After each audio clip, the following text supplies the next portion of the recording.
The sky over rural Montana turned dark as an enormous shadow passed across the sun.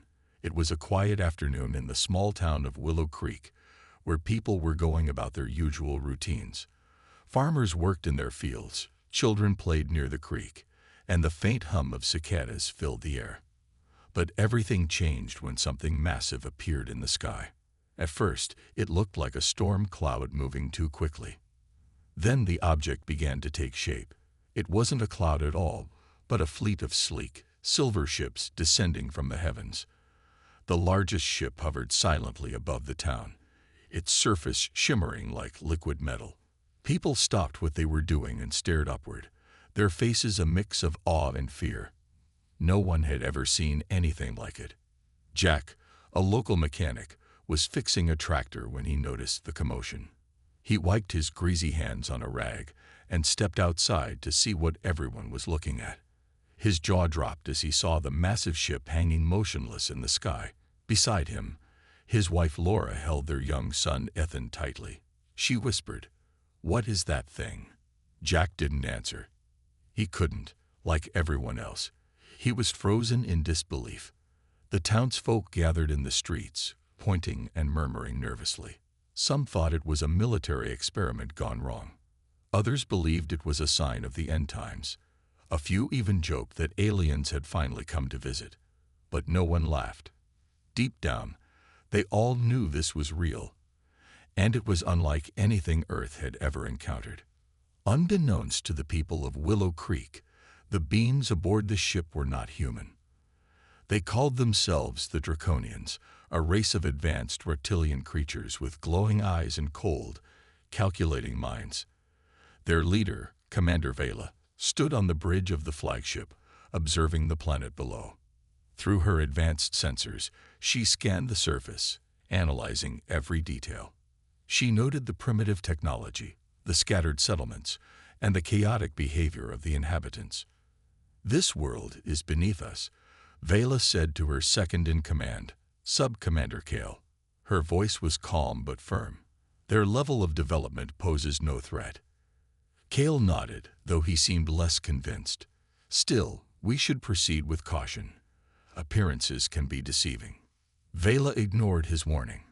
To her, Earth was just another resource-rich planet waiting to be exploited. What caught her attention, however, was a faint energy signature emanating from deep within the planet's crust. It was unusual, something she had never encountered before. Intrigued, she ordered her crew to investigate further.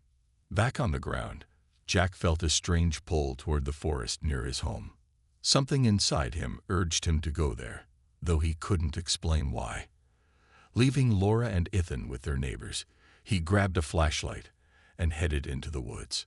The air grew colder as he ventured deeper, and the sounds of the town faded away. Suddenly, he stumbled into a clearing where three figures stood examining their surroundings. They were tall, with scaly skin and eyes that glowed faintly. Jack froze, his heart pounding in his chest.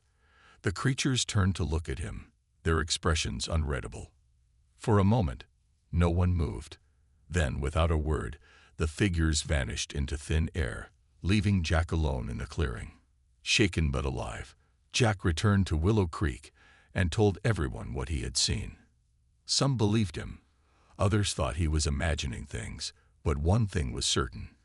The arrival of the Draconian fleet had changed everything. And as the days passed, it became clear that these visitors had no intention of leaving anytime soon. Jack's story about the strange figures in the forest spread quickly through Willow Creek. At first, people were skeptical. Some laughed it off, saying he'd probably seen a trick of the light, or maybe a deer that startled him. But others weren't so sure. Laura, Jack's wife, listened carefully as he described the glowing eyes and the way the figures disappeared into thin air. She didn't doubt her husband for a second. Something unusual was happening, and she could feel it in her bones. A few days later, Laura noticed something strange near their home.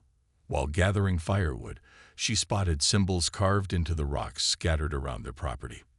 At first glance, they looked like random scratches, but when she leaned closer, she realized they formed patterns, geometric shapes and lines that seemed deliberate.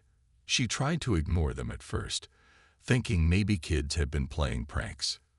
But that night, as she walked outside to check on Ethan, who had been restless, she saw the symbols glowing faintly under the moonlight. Laura's heart raced. She hurried back inside and woke Jack, shaking him gently. "You need to see this," she whispered. Together, they went out to the yard. The glowing symbols pulsed softly, almost like they were alive. Neither of them knew what to make of it. Jack suggested calling someone, maybe the police or a scientist, but Laura hesitated.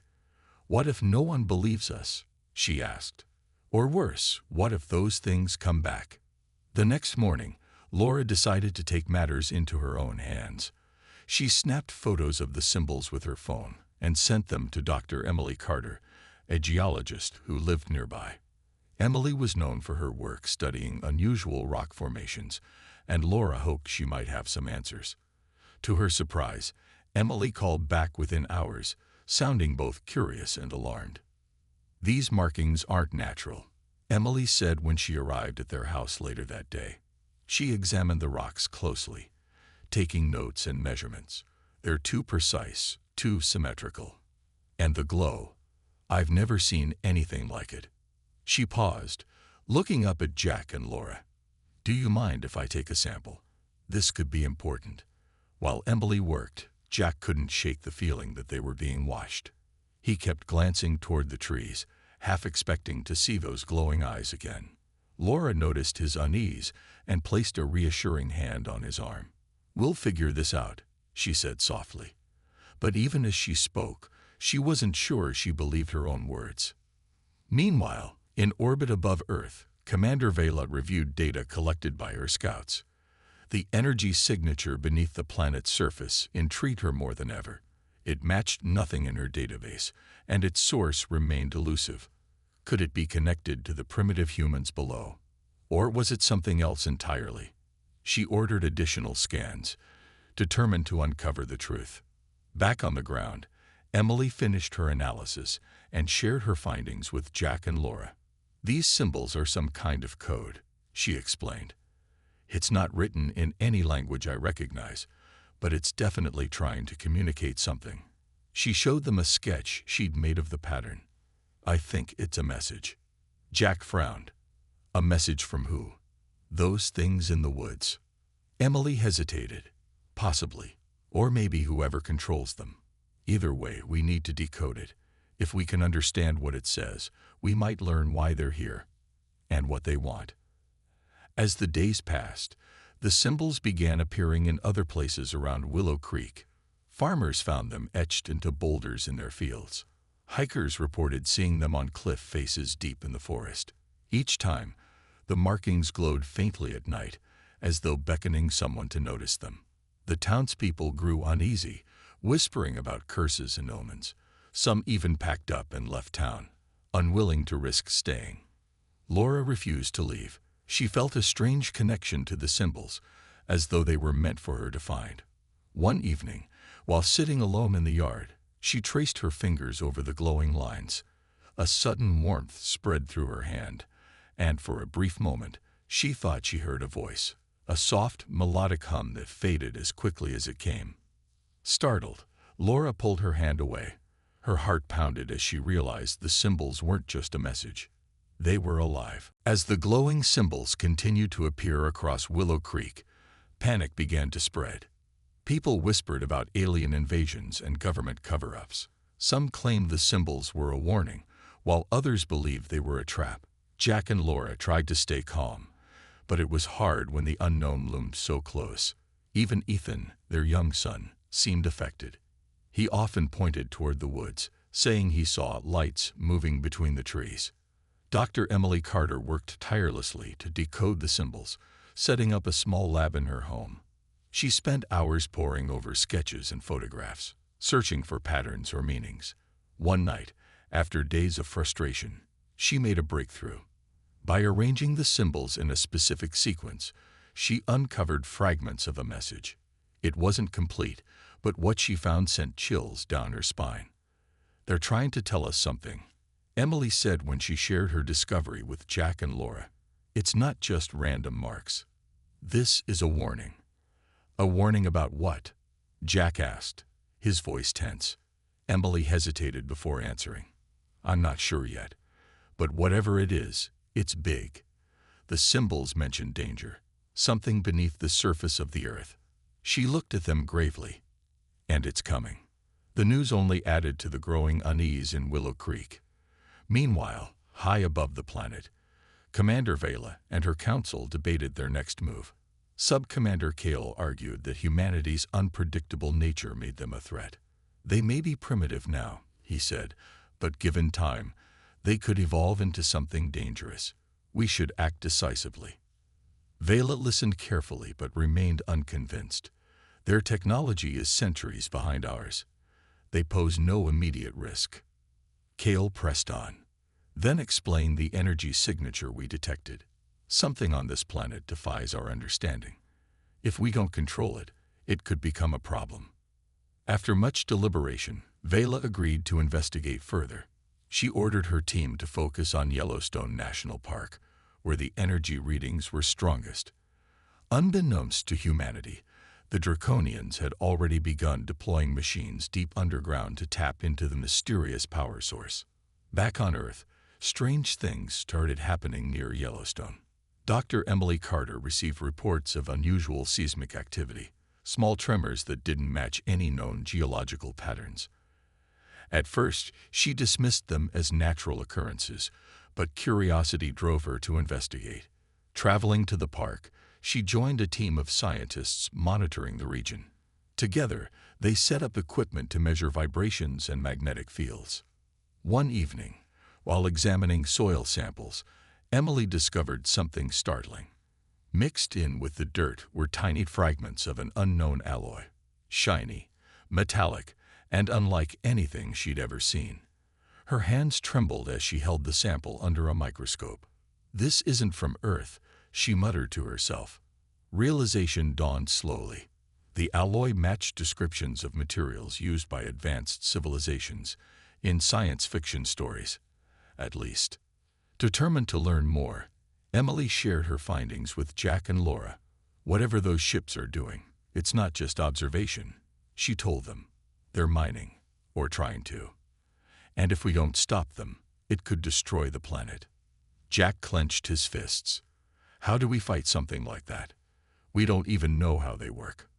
"We start by figuring out what they want," Laura said firmly. "Those symbols, they're clues. If we can decode the full message, maybe we'll understand what's at stake." As the days passed, tensions rose both in Willow Creek and around the world. News outlets reported sightings of the Draconian fleet over major cities. Governments scrambled to respond, but the aliens remained elusive, never leaving orbit. In Willow Creek, people banded together, preparing for the worst.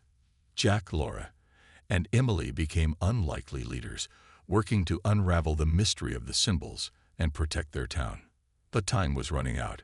Deep beneath Yellowstone, the Draconians' machines hummed with energy, destabilizing the Earth's core.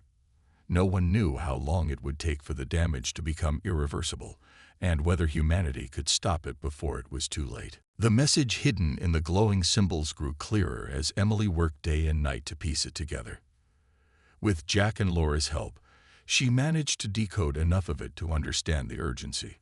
The symbols warned of an impending disaster, a force beneath the Earth's surface that would awaken if disturbed. It spoke of destruction on a scale humanity had never seen. But one part of the message stood out more than anything else. Act quickly or be lost. Jack felt a heavy weight settle over him. He wasn't a hero, just a mechanic from a small town, but now he was being asked to step up in ways he never imagined. Laura, too, felt the pressure, though she tried to stay strong for Ethan. Together, they decided they couldn't keep this information to themselves. They needed to warn others, people who could do something about it. The trio traveled to Washington, D.C., hoping to speak with government officials. Getting through wasn't easy. Security was tight, and no one wanted to listen to three strangers with wild stories about aliens and glowing rocks. But Jack didn't give up. He pleaded with guards, receptionists, and anyone who would listen. Finally, after hours of waiting, they were granted a brief meeting with a junior senator named Daniel Hayes. Hayes listened quietly as Emily explained the situation, showing him sketches of the symbols and the metallic fragments she'd found near Yellowstone. At first, he seemed skeptical, even dismissive. But when Emily mentioned the seismic activity and the fleet of ships hovering above the planet, his expression changed. He leaned forward, his voice low and serious.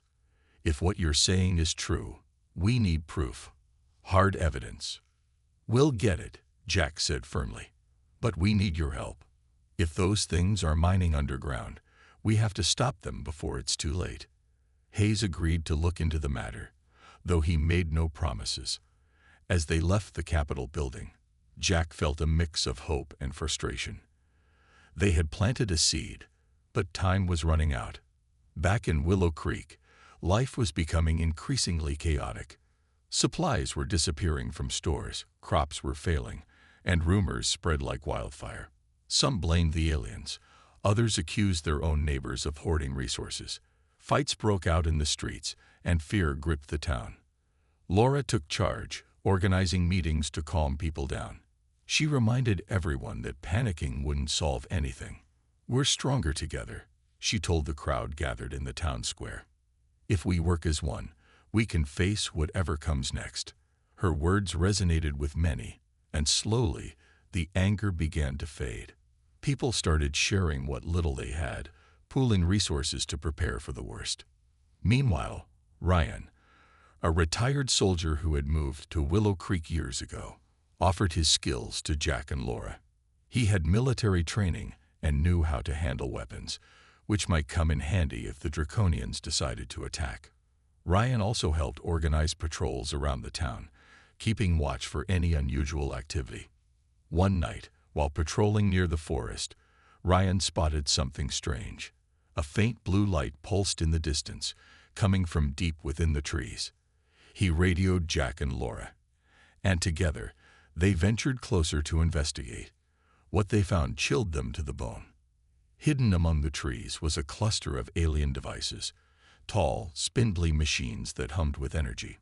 They looked like nothing anyone had ever seen, their surfaces covered in the same glowing symbols that had appeared on the rocks. "This must be how they're communicating with each other," Emily whispered, examining the machines carefully. "Or maybe controlling whatever they're doing underground." Jack's mind raced. If they could disable these machines, maybe they could slow the Draconians down. But how? None of them knew the first thing about alien technology. Ryan suggested using brute force, but Jack shook his head. "If we break the wrong thing, we might make it worse." As they debated their next move, a low rumble echoed through the forest. The ground trembled slightly, and the machines began to glow brighter. Whatever the Draconians were doing, it was accelerating. Jack glanced at Laura, then at Ryan. They all knew what had to be done. Somehow, they needed to find a way to fight back. And fast. The tremors grew stronger, shaking the ground beneath Willow Creek with increasing frequency. The alien machines hidden in the forest pulsed brighter each night, their eerie blue glow casting long shadows through the trees.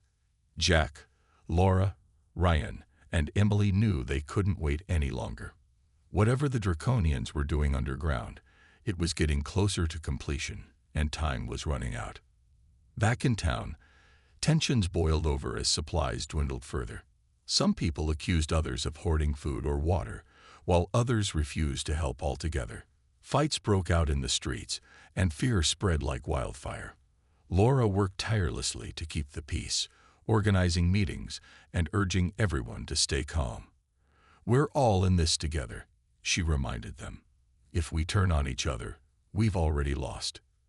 Her words inspired some, but not everyone listened. A group of men decided to take matters into their own hands, arming themselves and heading into the forest to confront the machines directly. Jack tried to stop them, warning that rushing in without a plan could make things worse. But they wouldn't listen. That night, gunshots echoed through the woods, followed by screams. None of the men returned. The loss hit the town hard, and for a moment, it seemed like hope was gone. But Jack refused to give up. He gathered Laura, Ryan, and Emily to come up with a new strategy. They needed something smarter than brute force, something that could disrupt the alien technology without causing more harm. Emily had an idea. Electromagnetic pulses, she said. If we can generate a strong enough pulse, it might disable the machines, or at least slow them down.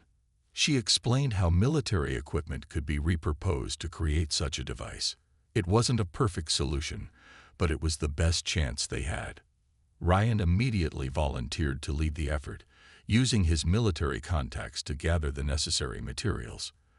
With help from townspeople who still believed in their cause, they built several makeshift EMP devices. Each one was bulky and unreliable, but it was all they could manage with limited resources.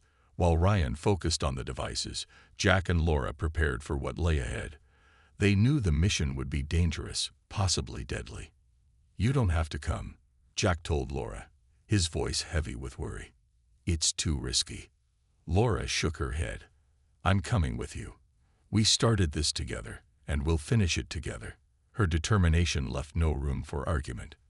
The team set out at dawn, carrying the EMP devices deep into the forest. The air was thick with tension as they approached the cluster of alien machines. Each step felt heavier than the last, their hearts pounding in unison. When they reached the clearing, the machines loomed above them, humming louder than ever before. The ground vibrated beneath their feet, and the symbols covering the devices glowed so brightly it hurt to look at them. Jack turned to Ryan. "Are you ready?" Ryan nodded, gripping one of the EMP devices tightly. "Let's do this." As they moved closer, a sudden noise stopped them in their tracks. From behind the trees emerged 3 Draconian soldiers, their reptilian features illuminated by the glowing machines. Their glowing eyes locked onto the humans, and for a moment, everything froze. Then, the aliens raised their weapons, their intentions clear. "Weapons down," Ryan shouted, raising his hand slowly. He glanced at Jack and whispered, "On my signal." Jack understood. While Ryan kept the aliens distracted, he and Laura positioned the EMP devices around the clearing. Emily stayed back, monitoring the machines and ensuring the devices were properly aimed. Every second felt like an eternity, sweat dripping down their faces as they worked quickly and quietly. Finally, Ryan gave the signal. Now, Jack and Laura activated the EMP devices simultaneously. A blinding flash of light erupted, accompanied by a deafening crackle. The alien machines sputtered and sparked, their hum fading into silence. The Draconian soldiers staggered, disoriented by the pulse, giving the team a chance to retreat. But as they ran back toward town, Jack couldn't shake the feeling that they had only delayed the inevitable. The machines were damaged, but not destroyed, and the Draconians wouldn't give up so easily. The EMP devices had worked, at least for now. The alien machines in the forest were silent, their glowing symbols dimmed and lifeless. But as Jack, Laura, Ryan, and Emily fled back to Willow Creek, they knew it was only a temporary victory. The Draconians wouldn't let this setback stop them. If anything, it would make them angrier and more dangerous. Back in town, the group shared what had happened with the townspeople. Some were relieved to hear that the machines had been disabled, even if only temporarily. Others remained skeptical, questioning whether it was worth risking lives for such a small win. "What happens when they come back?" One man shouted during a meeting. "You think those aliens will just leave us alone?" Jack stepped forward, his voice steady despite the weight of the situation. "We don't know what they'll do next," he admitted, "but we can't just sit here and wait for them to destroy us. We have to keep fighting. For our families, for this town, and for everyone on this planet." His words struck a chord with many. Slowly, people began volunteering to help however they could. Some offered tools or supplies. Others volunteered to stand guard around the town. Even those who had doubted before now seemed willing to pitch in. It wasn't much, but it gave everyone a sense of purpose, a way to fight back against the fear that had gripped them for so long. Meanwhile, high above Earth, Commander Vela watched the events unfold with growing frustration. Her once perfect plan was unraveling, thanks to the interference of these primitive humans. She hadn't anticipated their determination or their ingenuity. Sub-Commander Kale stood beside her, his expression unreadable. "They're learning," he said quietly. "If we don't act soon, they may become more than just a nuisance." Vela nodded grimly. "Then we strike harder, send reinforcements to the surface, destroy any resistance they attempt to mount." Her tone left no room for argument.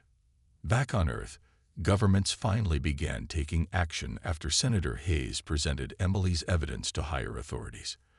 Fighter jets armed with experimental EMP weapons took to the skies, targeting the Draconian fleet hovering over major cities. The battle was chaotic and uneven. Many planes were shot down by the aliens' advanced weaponry, but a few managed to disable smaller ships, sending them crashing to the ground in fiery explosions. For the first time, humanity scored a tangible victory, though it came at a heavy cost. In Willow Creek, news of the global counterattack brought both hope and dread. People cheered when they heard reports of downed alien ships, but the celebration was short-lived. Jack knew the Draconians wouldn't retreat easily. "This isn't over," he told Laura late one night as they sat together on their porch. "They'll come back stronger." Laura rested her head on his shoulder. "Then we'll be ready."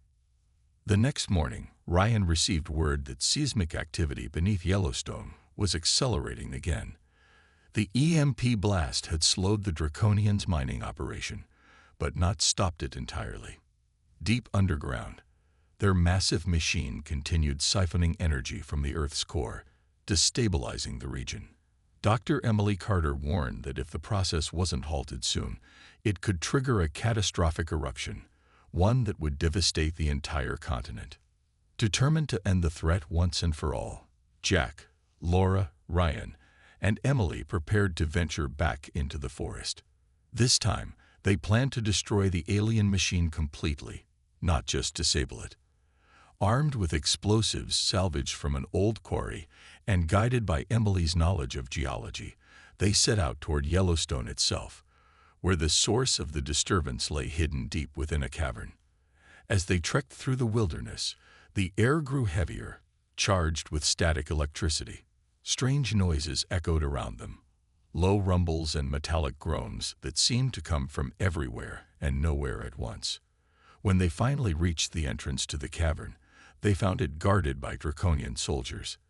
The aliens stood motionless, their glowing eyes scanning the area like predators waiting to pounce. Ryan turned to the group, his voice low but firm. "We go in together, and we don't stop until it's done." Jack nodded, gripping his weapon tightly. They moved forward as one, ready to face whatever awaited them inside. The cavern was dark and cold, its walls slick with moisture that reflected the faint blue glow of alien technology. Jack, Laura, Ryan, and Emily moved cautiously, their footsteps echoing in the vast space. The air smelled metallic, sharp, and unnatural, making it hard to breathe. Ahead of them loomed the massive machine embedded deep within the rock, a towering structure of shimmering metal and pulsating lights. It hummed with an otherworldly energy, vibrating through the ground beneath their feet. Ryan led the way, his eyes scanning for any sign of Draconian soldiers. So far, they had encountered only 2 guards at the entrance, both of whom they had managed to sneak past without being detected. But Ryan knew better than to trust their luck. "Stay close," he whispered over his shoulder. "We don't know what's waiting inside." As they approached the machine, Emily examined it closely, her hands trembling as she traced its surface. "This is what's causing the seismic activity," she said quietly. "It's siphoning energy directly from the Earth's core. If we don't stop it, the whole region could collapse." Jack nodded grimly. "Then let's stop it." Emily pulled out a small device she had built earlier, a timer rigged to the explosives they carried. "We'll need to plant these charges at key points around the machine. Once they go off, the entire thing should destabilize." She glanced at Ryan. "But someone will have to stay behind to make sure the detonation sequence completes. Otherwise, it might not work." For a moment, no one spoke. The weight of her words hung heavy in the air. Finally, Ryan stepped forward. "I'll do it," he said firmly. His voice left no room for argument. "You three get out of here. I'll handle the rest." Laura shook her head. "No, we're not leaving you." "Yes, you are," Ryan replied, his tone softening but still resolute. "You've got a kid to think about, Jack. And Emily, your knowledge is too important to lose. This isn't up for debate." Jack opened his mouth to protest, but Ryan cut him off. "Just promise me one thing. Make sure this doesn't happen again. Teach people how to fight back, not just against aliens, but against anything that tries to take what's ours." Tears welled in Laura's eyes, but she didn't argue further. Reluctantly, the group began planting the explosives while Ryan stayed near the control panel, ready to initiate the final sequence. As they worked, the machine seemed to sense their presence. Its hum grew louder, almost deafening, and sparks flew from its surface. The ground shook violently, nearly knocking them off their feet. "Hurry!" Emily shouted, struggling to secure the last charge. When all the explosives were in place, Jack grabbed Ryan's arm. "It's time to go." Ryan shook his head, stepping back toward the controls. "Go. Now." He activated the timer, which began counting down from 30 seconds. Without another word, Jack, Laura, and Emily sprinted toward the exit, their hearts pounding as the cavern trembled around them. Behind them, Ryan watched the numbers tick down, his jaw clenched. He thought of his years in the military, the friends he'd lost, and the life he tried to leave behind. For the first time in years, he felt at peace. As the countdown reached 0, the machine erupted in a blinding explosion, sending shockwaves through the cavern. Rocks tumbled from above, sealing the entrance and trapping Ryan inside. Outside, Jack, Laura, and Emily collapsed onto the forest floor, gasping for breath. The ground continued to shake as debris rained down, but the worst of the danger had passed. Tears streamed down Laura's face as she clung to Jack, who stared back at the sealed cavern in silence. They had succeeded, but at a cost none of them would ever forget. Back in orbit, Commander Vela watched the destruction unfold with quiet fury. Her mining operation was gone, and her forces on the ground had been neutralized.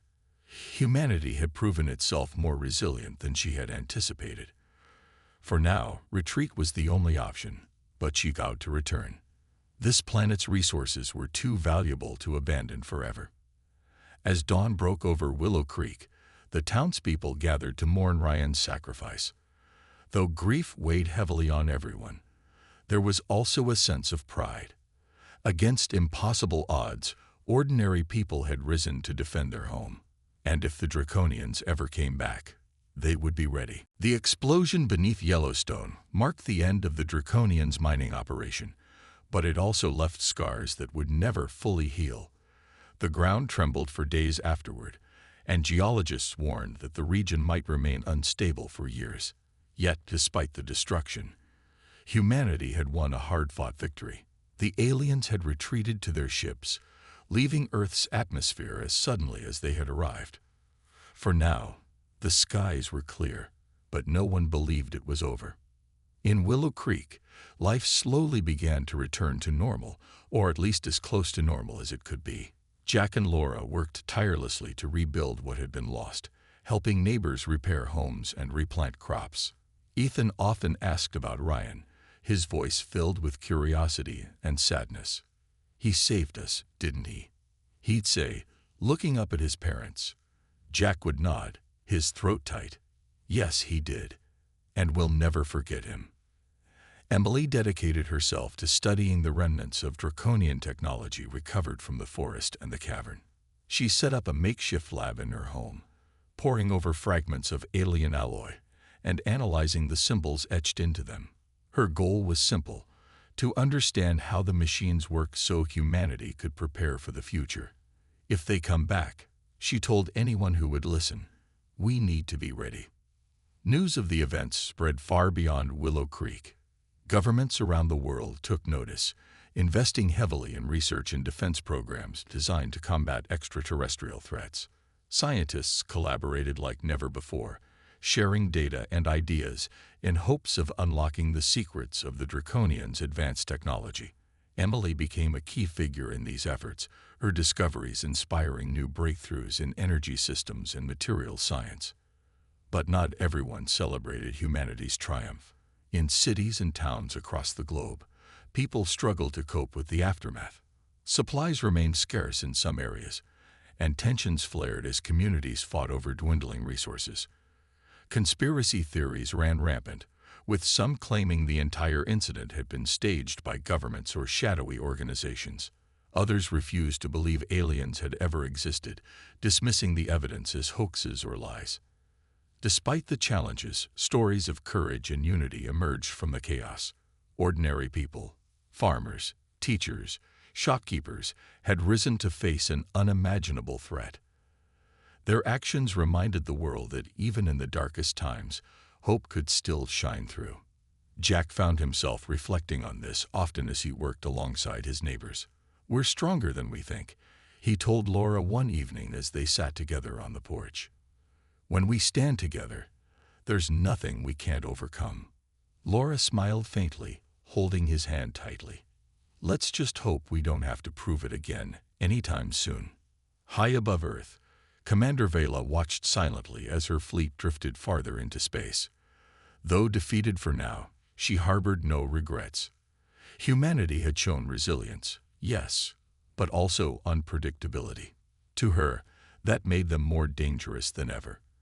As the flagship prepared to jump to hyperspace, she issued a final order to her crew.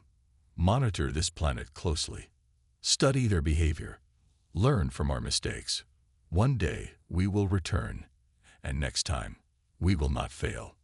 Back on Earth, few noticed the faint hum lingering in the upper atmosphere, a reminder that the Draconian fleet had never truly left orbit.